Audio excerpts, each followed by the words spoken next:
இதனால் என் தந்தையனுக்கு சாபமிட்டார். எப்படி என்றால் எந்த இல்லறத்தை வெறுத்தாயோ அதில் உழவாய் என்று சொல்லிட்டார். அதன் காரணமாக கட்டரவராஜன் மகனாக பிறந்து சித்திரரதன் முத்திரனாகப்பட்ட 52 பெண்களை திருமணம் முடித்து அதில் ஒரு பெண்ணை காப்பு என்று செய்தாகவும் 51 உலகத்திற்கு அச்சரங்களாக கொடுத்துடன் பிறகு நாரதி என்று சொல்வதாக மாறி 60 பிள்ளைகளை பெற்றெடுத்தேன். பிறகு ஒரு நாளுக்கு வீடும் தெங்கக்கூடாத சாபத்தையும் ஒரு நாளைக்கு ஒரு கழகம் செய்யக்கூடிய விசுவாசத்தை கொண்டு 7 உலகம் சென்று என் மாதா பிதாவை வணங்கி வைகுந்தம் சென்று தசவதாரம் சொல்லக்கூடிய 10 அவதாரத்துடைய என் பாட்டன் பெருமாள் மகாசனாகப்பட்ட கண்ணபெருமாள் வணங்கி வந்துவிட்டால் திரிலோகம் செஞ்சாலும் ஈடுபடவுடன் கண்ணனுக்கு நடமாடி வந்துவிட்டாலும் இவர்கள் கழகத்தை தொடர்வதற்கு முன்பாக அந்த கணபதியை வணங்கிவிட்டு அவர்கள் நடக்கி செல்லலாம். ஓ நாராயண். கழகப்பிரியராக நரசிங்கமூர்த்தி டிப்ளமோ இசை ஆசிரியர் மதிப்புக்கும் மரியாதைக்குரிய படையப்பா அவர்களுக்கு விழா கமிட்டியின் சார்பிலே பொன்னாடை குத்தி கௌரவப்படுத்தப்படுகிறது.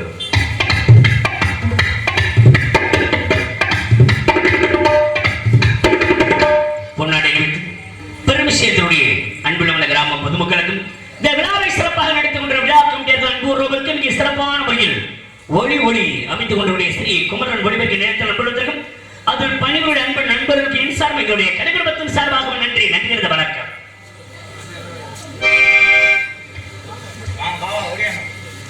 இப்பொழுது அன்னக்கிளி முருகன் அவர்கள் நம்முடைய கலைப்பிரியர் அவர்களுக்கு பொன்னாடை கொடுத்து கௌரவப்படுத்துவார்கள்.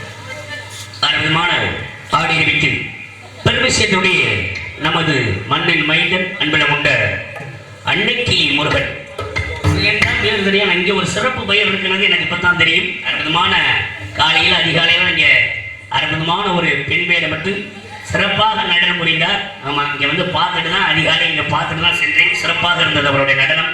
அவருடைய 15 வருடங்களாக இந்த தெய்வத்துக்காக அவருடைய இந்த சிறப்பான ஒரு நிகழ்வை பண்ணி கொண்டிருக்கிறார். அன்பில் உள்ள அன்னவர்கள் எனக்கு அற்புதமான ஆடை அறிவித்து பெருமை சொல்கிறார். அவர் என் சார்பாக என்னுடைய கலை குடும்பத்தின் சார்பாக என் குடும்பத்தின் சார்பாக நன்றி நன்றி நன்றி வணக்கம். இங்கு மட்டும் கிடையாது, இந்த பகுதிக்கு எங்க நாடகத்துக்கு வந்தாலும் ஏதாவது ஒரு ஆடை, ஒரு வேஷ்டி, ஏதாவது துண்டு, ஏதாவது ஒரு பொன்னாடை எடுத்து சேர்ப்பார். ஆமா, கூட பரவாயில்ல ஒண்ணுதான், கூட பிறந்தவங்க கூட இப்படி இருக்க மாட்டாங்க. ஆமா, அதான் உண்மை. அதை எங்கே இருந்தபடிய ஒரு நட்புறவு இந்த கலைத்திறன் மூலமாக உருவானது. அப்படி ஒரு நண்பர் கொண்ட அண்ணா அவர்கள் என்னுடைய கலைத்திறன் உள்ள வரைக்கும், என்னுடைய உடம்புல உயிர் உள்ள வரைக்கும் இந்த அண்ணனை மறக்க மாட்டேன் என்பது கொண்ட அண்ணா அவர்கள் என்னுடைய குடும்பத்தின் சார்பாக நன்றி நன்றி நன்றி வணக்கம்.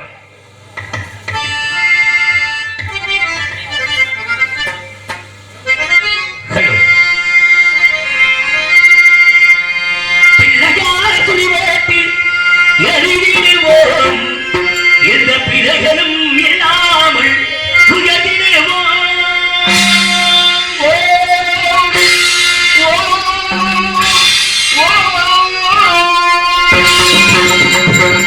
Thank you.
பொருள் இன்பம் வீடு அனைத்து கங்கநாதனை வணங்கி அவரோடு இணங்கி இவ்விடத்தில் வந்துவிட்டால் இவ்விடத்தை பார்க்கின்ற பொழுது என்ன ஒரு தன்மைகள் தெரிகின்றார். உலகத்தில் எத்தனை விதமான ஜாதி மதங்கள் இருக்கின்றாலும் அனைவரும் ஒருதாய் மக்கள், ஒரு தேசத்து மக்கள் என்று சொல்லக்கூடிய ஒரு பண்பாடோடு இந்த உலக மக்கள் அனைவருமே வாழ்ந்து வருகிறார்கள். அப்படி பார்க்கின்ற பொழுது உலகம் என்பது சமமென்ற ஒரு நிலையில் இருந்துவிட்டால் இவ்விடத்திலே மும்மூர்த்தி முதல் மூர்த்தி சிவபெருமான். அப்படி சிவபெருமானுக்கு என்ன வேலை என்றால் அழிக்கக்கூடிய வேலை.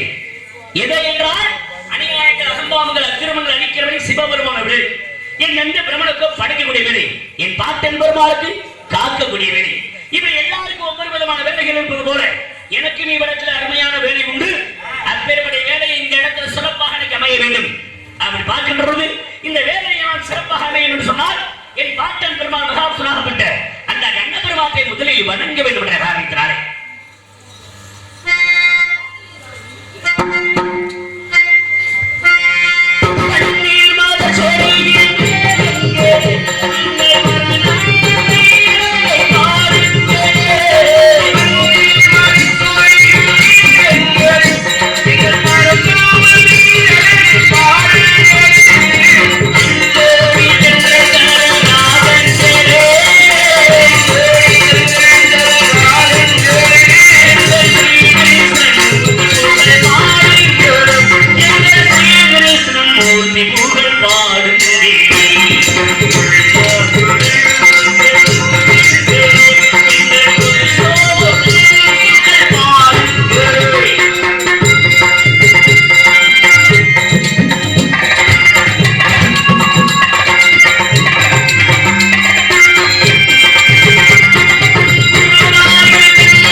செய்ய வேண்டும் என்பது என் தளபதியா இருக்கின்ற பொழுது கழகத்தில் வழி கிடைக்காமல் இவ்விடம் போய்விடாது.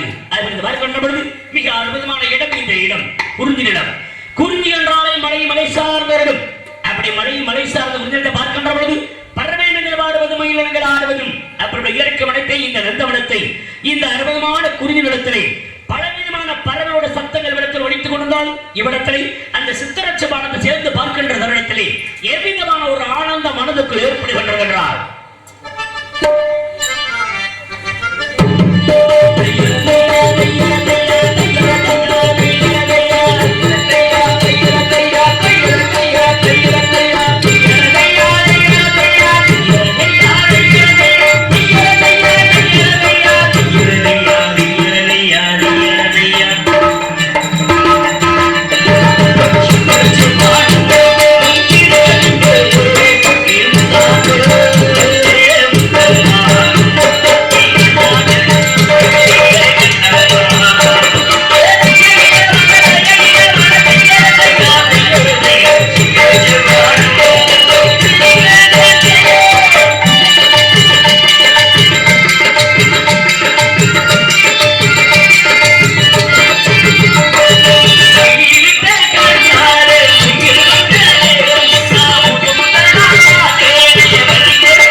பார்க்கின்ற பொழுது மனதில் இருந்த கஷ்டங்கள்லாம் மறைந்து மனமாகப்பட்டது ஆனந்தமான ஒரு இன்பத்தை அடைந்தது ஒரு காலம். ஆனா இன்று இருக்கக்கூடிய காலகட்டத்தில் ஆனந்தமெல்லாம் கிடைக்கணும்னு சும்மா கிடைக்குது இல்லை. இயற்கை காட்சியை கண்டறிக்கணும்னாலும் சரி, இல்லை இப்படி ஒரு திருவிழா கூடத்துல சொந்த பந்தங்கள் சேர்ந்து பார்க்கின்ற பொழுது கூடுகின்ற பொழுது சந்தோஷம் கிடைக்கணும்னா அது கூட இருந்தால்தான் சந்தோஷம் பிறகுதுங்கிறேன். அதுக்காக என்ன நீ விசேஷம் வச்சு ஒன்னும் கவனிக்காம தான் பிடிக்கிறேன். திருவிழாவை நடத்தினாலும் பெருமுட விருந்து கொடுத்தாலும் விருந்துக்கு முன்னாடி கொஞ்சம் மருந்து குடிக்கலான்னு கேட்கிறேன். மருந்தோட குருணை மருந்தா அது கிடையாது. அந்த மதுவானம் இன்னைக்கு உலகத்துல எந்த விசேஷமா இருந்தாலும் அது இருந்தா தான் விழா சிறப்பு. அது இல்லைனாக்க ஒன்றும் கவனிப்பில்லையே அப்படிங்கிறான். ஒருத்தர் விசேஷமே வச்சிருந்தாலே பிள்ளைகளை காது குத்து வச்சிருக்காரு. அடுத்த மாசம் எல்லாரும் குடும்பத்தோட வந்து சாப்பிட்டு பிள்ளைகளை நல்லா வாழ்த்துட்டு போங்க அப்படின்னு சொல்லிக்கின்ற பொழுது வாழ்த்துக்கள் சரித்தேன். விழாக்கள் நடத்தினாலும் சரி, காதத்தாலும் சரி, நம்ம எல்லாம் குடும்பத்தோட வந்துடே சரி சரி மேலபடி அந்த கவனிப்பு இருக்கணுமே அப்படிங்கிறான். ஆமா அது இருந்துச்சுன்னா 1001 போடுறேன் 101 போயிடும் குடும்பத்தோட சாப்பிட்டு. அப்படி உலகத்தில் இன்னைக்கு மதுபானம் என்ற அதற்கு அடிமையாகி சீரழிந்து கொண்டிருக்கூடிய இந்த நாட்டோட போக்கு இதே இப்படியே போய்கொண்டே இருக்குன்னு சொன்னால் இது எங்க போய் முடிய போகுதுன்ற ஒரு பக்கம் தெரியவில்லை. அது அப்படிலாம் இருந்துட்டாலும் இந்த தமிழகத்தின் முதுகலை என்று சொல்லக்கூடிய விவசாயம், அப்படி விவசாயம் என்பது எப்போதுமே நிலைத்திருக்க வேண்டும் இந்த பூ உலகில். அப்படி விவசாயமும் இன்று இருக்கக்கூடிய இந்த காலகட்டத்தில் கொஞ்சம் கொஞ்சமா குறைந்து வந்து கொண்டிருக்கின்றது. ஆமா ஏர் பிடிச்சு உள்ள காலங்கள்லாம் வேறு. இன்னைக்கெல்லாம் பூரா ஆமா எந்திரத்தை வச்சு உழுது விடுத்துறாங்க. இனிமே போற காலத்துல முன்னாடி அந்த எந்திரமே இல்லை என்றால் எப்படி ஏர் கூட்டுறது, எப்படி மேற்கால் வைக்கிறது, கீழ்கால் வைக்கிறது விஷயம் தெரியாம மட்டும் மறந்து போய் கொண்டிருக்கின்றது. நடவு நடுறதுக்கு ஆட்கள் வர்றாங்கல்ல, கலைஞருக்கு ஆட்கள் வர்றாங்கல்ல, அப்படின்னா வேலைகள் கூட வருவதற்கு கூலி வேலை பார்க்கிற ஆட்கள் வர்றது இல்லை. அது அப்படியெல்லாம் வருவது குறைந்து விட்டால் விவசாயம் பார்க்கறதுக்கு விருப்பம் இல்லாம போயிரு தோட்டம் துறவு வச்சிருக்கிறாங்க. அப்புறம் அவர் என்ன ஒரு வய வேலைக்கு வர்றாங்க, எதுக்கு நான் கட்டி எடுத்துக்கிட்டு இருக்கணும்ட்டு மரக்கண்டுகளை வைத்து உண்டாக்கிட்டு போயிறாங்க. மண் மாங்கண்டு, தென்னங்கண்டு, புளியங்கண்டு இப்படி வச்சுட்டு போயிறாங்க. சில பேரு கல்லை ஊன்றி விளைநிலங்களை விட்டுட்டு போய் உள்ளார்கள். இப்படியே விளைநிலமே இல்லாம விவசாயமே இல்லை குறைந்து கொண்டே போய்கிட்டே இருந்துச்சு அப்படின்னா எப்பா சாப்பாட்டுக்கு என்ன பண்றது? அவ்வளவுதான். என்ன பண்றது சாப்பாட்டுக்கு? காசு நிறைய வச்சிருந்தாலும் காசை பார்த்துட்டு தான் பசி எடுக்கணுமா? காசு பிடிச்சு திங்க முடியுமா? விவசாயம் என்றது இருந்தா தானே சாப்பிட முடியும். அப்புறம் விவசாயம் கொடுத்துட்டு என்ன பண்றது? வெளிநாட்டுல ஒரு மாற்றம் இருக்கான். என்ன மாத்திரை? மாத்திரையா? ஏன் மாத்திரை கிடையாது. மாத்திரை எதுக்கு அப்படின்னா பசிக்கு மாத்திரை. காலையில பசிக்குன்னா ஒரு மாத்திரை போட்டா பசிக்காது. மதியம் பசிக்குதுன்னா ஒரு மாத்திரை தான். இரவு நேரத்துல ஒரு மாத்திரை. எதுக்குதான் மாத்திரைன்னு கணக்கிடாம போச்சு. உடம்புல அம்பிட்டு நோய் நொடிகள் வந்து கொண்டிருக்கின்றது. அந்த காலத்துல இருந்து இருந்தாங்க அப்படியே நோய் நொடியெல்லாம் வந்தது கிடையாது. இன்னைக்கு எதை தொட்டாலும் நோய் நொடி. 30-35 வயசை தாண்டிட்டு அவங்க உடம்புல அம்பிட்டு வியாதி வந்துருது. அதுக்கு காரணம் என்ன? சாப்பிடக்கூடிய உணவு பழக்க வழக்கங்கள், இயற்கையான நல்ல ஜனங்க சாப்பிடணும். நல்ல உணவை சாப்பிட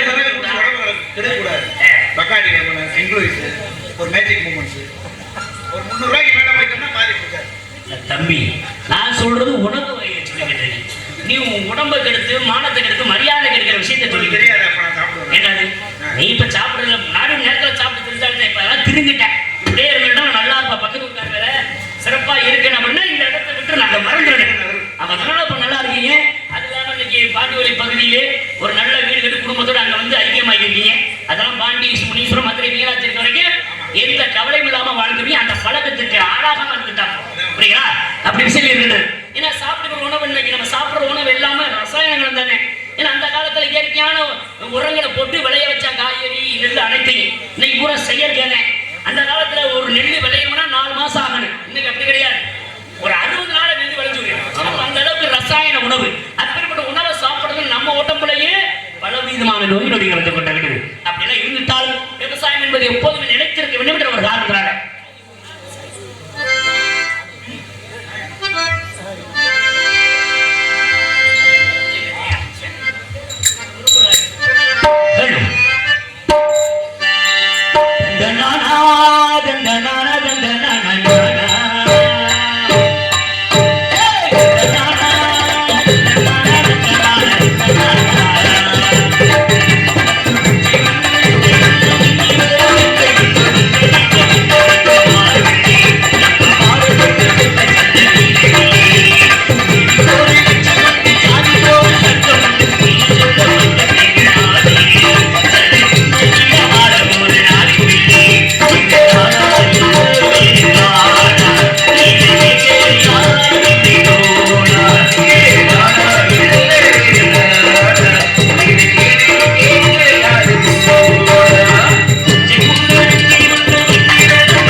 ஞானம், புத்தி, தெளிவு, அமைதி, அகிம்சை, நடுநிலை.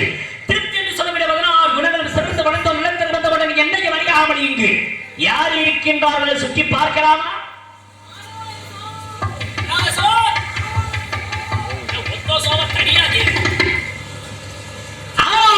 பெருமானோர் காணும் கேட்க வேண்டிய காரணம் கேட்டா போதும். இந்த காரணத்தை கேட்டவுடனே உள்ளவர்கள் எல்லோருக்குமே பிறக்க வேண்டும் புதுமான ஒரு ஞானம். இவ்விடத்தில் வள்ளி என்ற பெண்மணி சிறப்பானவர்கள் ஆதரவு செய் என்று கானம் பாடி பரவ வேண்டிக் கொண்டிருக்கிறார். எதற்காக அப்படின்னா கந்தனாகப்பட்ட முருகப்பெருமானை அடைய வேண்டும் என்பதற்காகவே. நீங்க நினைச்சுக்கிட்டு இருக்கீங்க வழி காவலுக்கு வந்த பெண்மணி என்று. வந்தது காவலுக்கு கிடையாது. காவலி என்பது ஒரு காரணம் காட்டி காதலித்துக் கொண்டிருக்கின்றார். இந்த வள்ளி யாரை நினைத்து காதலித்துக் கொண்டிருக்கின்றார்? படையப்பாவை நினைச்சு காதலித்துக் கொண்டிருக்கிறார். அப்படி படையப்பாவை நினைச்சு காதலித்து உங்க காண்டு என்ன சொல்றீங்க? என்னது படையப்பா நினைச்சு காதலிக்க அர்த்தம் புரியலையே. படையப்பனா அவர் தான் படையப்பனா யாருன்னு தெரியாம தான் நீங்க வந்து நின்றுட்டீங்க. அப்படில முருகனை நினைச்சு காலை பண்ண சொல்லுங்க. வார்த்தையை சொன்னதில்லையே. உங்க காண்டு என்ன நீங்க சொல்றீங்க? காண்டேட் இதெல்லாம் அன்னைக்கு முருகனோட விஷயம். சாமி முருகனை நினைச்சு காலை பண்ண சொல்லுங்க. படையப்பன்னு சொன்னா உங்களுக்கு என்னன்னு கேட்கிறேன். அதெல்லாம் புரியாது. ஏன் முடியாது? நீங்க இதுவரைக்கும் எத்தனை படை வீடு முருகப்பெருமானுக்கு? 5 படை வீடு உண்டு. அந்த பிராணம் புரியுங்களா? 5 படை வீடு உண்டு. காலையில 6. 6வது படை வீடு இந்த வள்ளி என்ற பெண்மணியால் உருவாக்கப்பது. 6 படைக்கு சொந்தக்காரர் முருகப்பெருமான் 6 படையப்பன். சரி. அதனால படையப்பன். படையப்பன். இது என்ன உங்களுக்கு படையப்பன் இல்ல படையப்பன். அது எப்ப கொண்டே போவீங்க? நீங்க வீணையில போச்சிட்டு இருக்கீங்க. வீணையில இது ஒரு பெண் தானையா? மகிழி என்ற பெண்ணாகப்பட்டவன் என்னை பார்த்து ஆசைப்பட்டா அப்படிப்பட்ட பெண்ணை யாராக மாத்தி இசையாக மீட்டுக் கொண்டிருக்கேன்.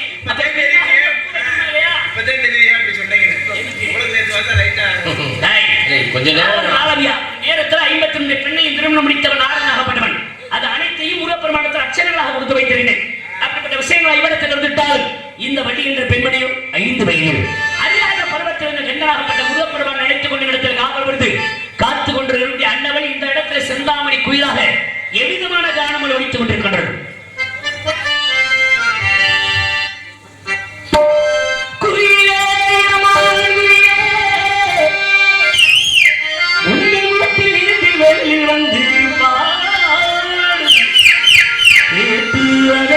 கேட்டு மெல்ல விரும்பும் எனதுதாகி மழையின் நினைவு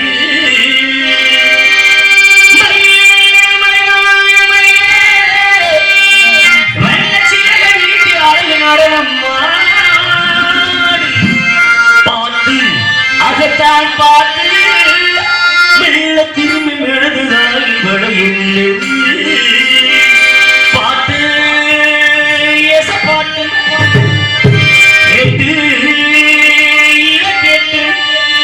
சிறைக்கதவினை திறந்து கொண்டு சிரிக்கி என்ன வெளியேவா இந்த செந்தமிழ் செல்வந்து நல்ல இசை என்று படித்தேவா ஆதாரம்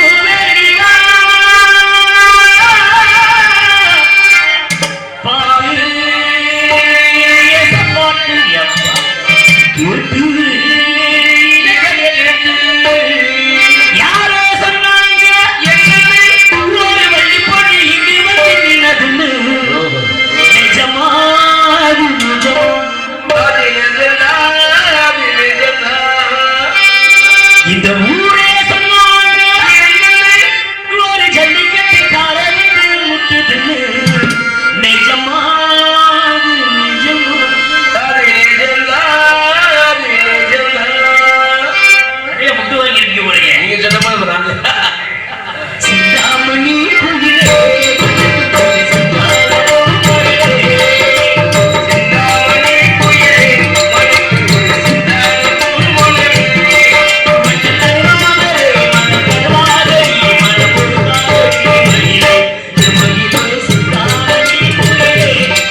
வருகிறார் என்றால் எதற்காக?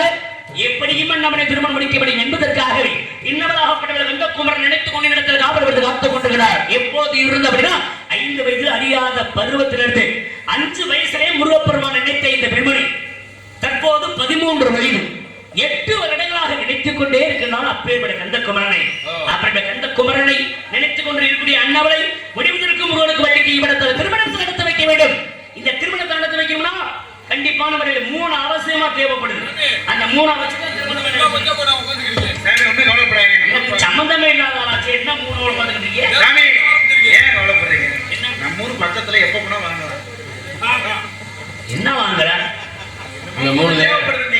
நான் சொல்லக்கூடிய மொழி எங்கேயும் வாங்கலாம். நான் சொல்லக்கூடிய மொழி எப்பயும் வாங்கலாமே. நான் சொல்ற மொழி எப்ப வேணா வாங்கலாம்.